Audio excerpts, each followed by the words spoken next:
इससे नहीं होता काम अपने आप से हो जाए, बिना बिना भाव आए, बिना मन के, बिना किसी कारण के ऐसे काम हो जाए, ऐसे नहीं होता। पहले मन में भाव आता है, भाव आने के बाद में फिर कार्य होता है।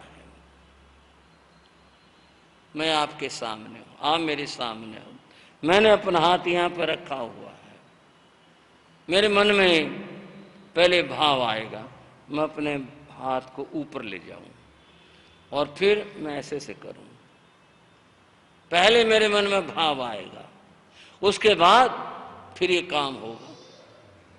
अगर ये भाव नहीं आता तो ये हाथ यहां से यहां जा ही नहीं सकता था और जाएगा नहीं, कभी नहीं जाएगा।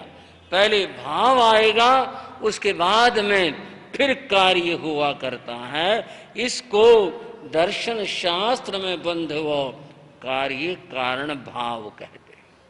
किसी भी कार्य के लिए कारण चाहिए। उदाहरण के मन में भाव आएगा, भगवान आ जाएं, भाव हैं। अब देखना यह है कि भावों में कितनी मजबूती है, भावों की क्या स्थिति है, ये क्या रूप लेंगे और क्या नहीं लेंगे। भावों का ही सारा अद्भुत विचित्र और खेल हुआ करता है। इन भावों के बारे में बहुत सारी बातें बंधुओं बताई गई। योग सारे ग्रंथ है, योग सार में भावों की बात बताई।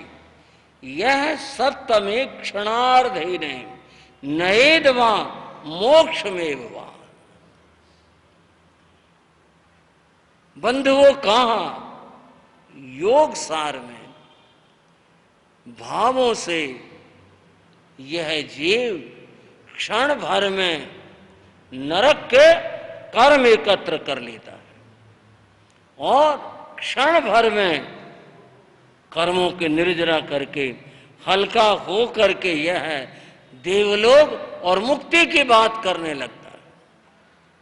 अभी आप सुन रहे थे हमारी साध्वी जी महाराज से, इस बात को वो कितना सुंदर प्रस्तुत कर रही थी, आप सभी सुन रहे थे। यही बात है कि इन भावों के द्वारा इतना कुछ ऐसे हो जाता है, कर्म बंद भी हो जाते हैं और कर्मों की निर्जरा भी हो जाती है। ऐसा विचित्र मामला इन भावों का होता है। थोड़ी सी बात भावों की और कहना चाहता हूं, इस सोच के कहना चाहता हूं। लोग तो कहते क्या होता है सोचने से, सोचने से तो पता नहीं कितना कुछ होता है, कितने कर्मों का बंद होता है, कितने निर्जरा होती है सोचने से। एक बात जरूर है, तुलसीदास ने रामायण में कहा इस कलयुग में मनसा पाप नहीं होते। यह हमारा और उनका मतभेद है। हम तीनों से पाप मानते हैं, मन से भी, वाणी से भी और काया से भी। परंतु वैदिक परंपरा में कहा सतयुग में मनसा पाप होता है, सतयुग में वहां मन के द्वारा पाप होते हैं। कलयुग में मनसा पाप नहीं होता, उनकी धारणा है। इसमें कोई चर्चा नहीं, कोई बात नहीं। अपनी अपनी सोच, अपनी अपनी धारणा, अपनी अपनी मान्यता, वे मानते हैं कि कलयुग में मनसा पाप नहीं होता। परंतु जैन धर्म में मानते हैं कोई भी युग हो, कोई भी आरा हो, तीनों से पाप होते हैं, मन से भी, वाणी से भी और काया से भी, सबके द्वारा होते हैं। मन की बात, भावों की बात एक छोटी सी कहानी में समझाता हूं। एक गांव था, कुछ ऐसा हुआ उधर उस इलाके में आसपास में बारिश नहीं हुई, बड़ा मुश्किल हो गया। तालाब सूखने लगे, इधर उधर कोई नदी बहती थी वो भी सूख गई, पानी की बहुत कमी हो गई, कुओं का पानी नीचे को चला गया। लोग बहुत सोच करने लगे अब क्या होगा, कैसे होगा। एक दिन कुछ लोग बैठे थे, इसी बात को लेकर सोच रहे थे,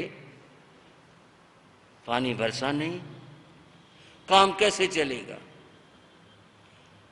बंधु, किसी ने कहा अपने गांव के बाहर एक मंदिर है कुछ दूरी पर, उस मंदिर में एक महात्मा रहते हैं, चलो महात्मा से पूछें। क्योंकि ऐसी बातें तो फिर जब कोई मुसीबत होती है, कष्ट होता है, तो संत महात्माओं के पास ही जाते हैं। चलो उनसे पूछें कि बारिश होगी नहीं होगी, क्या होगा, चलो पूछते हैं। अगर वो मना करेंगे कि नहीं होगी, हम गांव छोड़ के चले जाएंगे, और क्या होगा। गांव के कुछ लोग मिलकर महात्मा के पास गए, नमस्कार किया, आने का उद्देश्य बताया कि बारिश नहीं हुई, लोग बहुत तंग हैं, पानी कम होता जा रहा है, तो हम पूछने आए हैं बारिश होगी या नहीं होगी। महात्मा ने सुना, महात्मा हंसे, हंसकर बोले तुम ये पूछने आए होगी या नहीं होगी, मैं तुम्हें कहता हूं बारिश करवाओ, होगी नहीं होगी क्या होता है। लोगों के चेहरों पर एक चमक आई, बोले फिर तो आपकी कृपा हो जाए, बरसात करवा दो, पानी आ जाएगा, बहुत अच्छा हो जाएगा, आप करवा दो, आप महात्मा हो, आप करवा सकते हो, आप करवा दो। बारिश करवा दूंगा, परंतु एक काम करना पड़ेगा। काम ये करना पड़ेगा कि गांव के सारे लोग, छोटे बड़े, पुरुष महिलाएं, सारे जितने लोग हैं, वे, उसने एक दिन बताया, चाहे हम कल्पना में कह रहे हैं, दूसरा दिन कहा, सारे मिल करके यहां आओ, मंदिर के सामने आओ, बड़ा मैदान पड़ा हुआ था, यहां आओ और यहां सबके सब मेरे साथ प्रार्थना करना। हम परमात्मा से प्रार्थना करेंगे, भला बारिश क्यों नहीं होगी। सारे लोग आओ, सबके सब आओ। लोगों ने कहा ठीक है, हम आ जाते हैं, कल आ जाएंगे। समय निर्धारित कर दिया, लोग चले गए। जाकर गांव में मुनादी करवा दी, भाई कल सबको मंदिर के आगे पहुंचना है, इकट्ठा होना है, वहां प्रार्थना होगी और फिर महात्मा करें बरसात आ जाएगी, चलो सारे लोग चलो। गांव वालों ने सुना, सब के सब बोले चलो चलते हैं। दूसरा दिन हुआ, लोग घरों से निकलने शुरू हो गए। एक घर था, उस घर में 3 ही प्राणी थे। एक व्यक्ति था, उसकी पत्नी थी, एक उनका बच्चा था, छोटा ही बच्चा था। उन्होंने भी कहा चलो। उसने पूछा पिताजी कहाँ जाना है। कहा बेटा बारिश करवाएंगे ना, वो महात्मा कह रहे हैं चलो वहां चलना है, चलो। अच्छा बारिश करवानी है, बोले हाँ चलो जल्दी चलो, मैं अभी आता हूं। और ये कहकर वो बालक बच्चा घर के अंदर चला गया और वो आया नहीं। पिता ने कहा अरे कहाँ रह गया तू, जल्दी आ, देर हो रही है, सारे लोग चले गए हैं, कहाँ जल्दी निकल। मैं अभी आया, अभी आता हूं मैं। उसने और देर लगा दी। आखिर वो बच्चा अंदर से निकल करके आया, उसके हाथ में एक छाता, छतरी थी। पिता ने कहा इसका क्या करेगा, छाते का छतरी का इसका क्या करेगा। वो बोला आप कहते रहे बरसात करवानी है। बोले फिर बूंद तो है नहीं एक भी, ये छाता उठा के चलेगा, रखे से। नहीं छाता लेके चलेंगे, जब बरसात करवानी है तो छाता लेके चलेंगे। और वो बच्चा छाता लेके चला। पूरे गांव में केवल एक वो बालक था जो छाता लेके चला, बाकी कोई भी नहीं छाता लाया था। सब गए वहां मैदान में, वहां प्रार्थना हुई, प्रार्थना की, और कमाल हो गया, थोड़ी देर के बाद बारिश ना आ गई। बारिश आई, बूंदे गिरी, बच्चे ने छाता लगाया। सब लोग बोले, अरे तुझे क्या पता था इस बात का कि बारिश आएगी?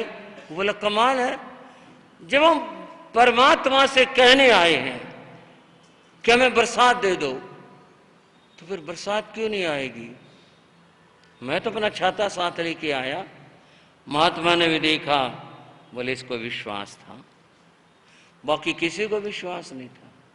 बाकी सब लोग तो क्या सोच रहे थे, कुछ नहीं होना जाना, कुछ नहीं, ये साधु मूर्ख बना रहा सारे गांव को, बरसात आएगी, बरसात आने नहीं तो कहेंगे एक बार फिर ट्राई करेंगे, दोबारा देखेंगे, फिर देखेंगे। लेकिन इस बच्चे को विश्वास था इस बात का, नहीं, जब कह रहे हैं भगवान से कि बरसात कर दो, बरसात दे दो, वो देगा, बरसात आएगी। मैं तो अपना छाता साथ लेके आया। बंधु, इन भावों की बात थी। आप कहोगे भावों की, मैं फिर कहूंगा बड़े विचित्र बात है। विचित्र बात क्या है? बरसात के लिए कहेंगे और भाव आनी तो है नहीं, यूं ही खाम खाए में ऐसे मूर्ख बना रहा है साधु। भाव क्या है और खड़े कहां पर हैं, और ऊपर से कह रहे हैं भाव तो है ही नहीं, और बिना भावों के बात बने कैसे? जहां भाव होते हैं बात तो वही बनती है। इन भावों की बात बंधुओं बहुत अद्भुत और बहुत विचित्र है। उदायन के भाव आए, भगवान आ जाएं और मैं साधु बन जाऊं, दीक्षा ले लो, उसके भाव आए।